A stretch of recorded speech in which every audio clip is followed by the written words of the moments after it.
हम लोग male reproductive part पूरी तरह समझ लिए थे। अब हम लोग जो है फीमेल रिप्रोडक्टिव पार्ट को समझेंगे एक एक करके और बढ़िया से समझेंगे। तो ध्यान दीजिए, अगर देखें तो सर ये पूरा हम लोग का फीमेल रिप्रोडक्टिव पार्ट हो गया। ये मतलब ऐसा दिखता नहीं, इन्हें कि बाहर से देखेंगे तो ऐसा दिखेगा, ऐसा नहीं है। बाहर से हमको सिर्फ ये वाला पोर्शन दिखता है जिसको वेजाइना कहते हैं, ठीक है सर। ये जो अंदर में पूरी तरह सेट रहता है, सिर्फ ये वाला छिद्र दिखता है जिसको वेजाइना कहते हैं। ये मत सोचिएगा ऐसने ऊपरे में रहता है, ऐसा नहीं रहता, ये ध्यान में रखिएगा। देखिए ये पूरा पोर्शन हो गया फीमेल रिप्रोडक्टिव पार्ट। सर जिस तरह हम लोग के बॉडी में दो गो ओवरी था, सॉरी दो गो ओवरी कहाँ था, दो गो टेस्टी था, उसी तरह फीमेल बॉडी में सर दो गो ओवरी रहता है, ठीक है सर। ये दोनों ओवरी का काम है, ये दोनों ओवरी का काम है सर ओव्यूल्स को निकालना, ठीक है। ओव्यूल्स मतलब एग सेल, सेक्स सेल को निकालना। अब अगर ये पहला पीरियड में इससे निकलता है, अगला में इससे, अगला में इससे, तो तीसरा में इससे। अब ध्यान से समझने का प्रयास कीजिए सर।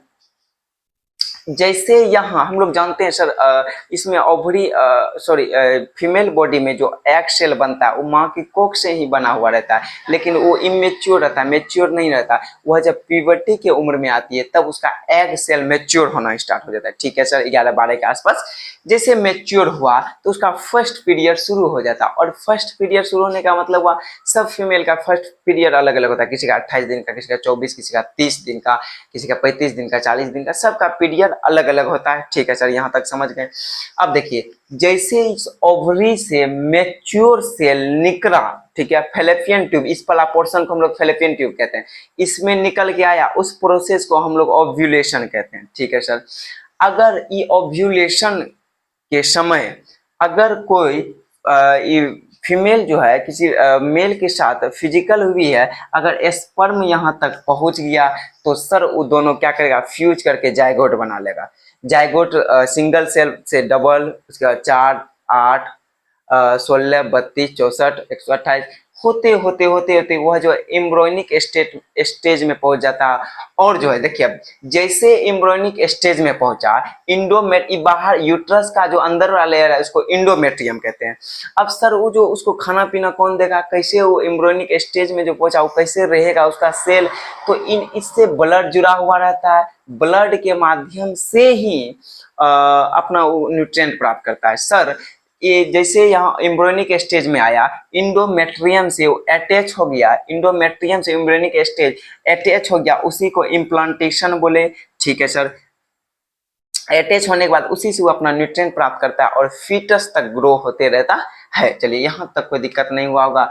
अगर ये तो हो गया सर जब फिजिकल हुए तब, फिजिकल हुए अब थोड़ा ना हमेशा फिजिकल ही होंगे, हमेशा सेक्स ही करेंगे।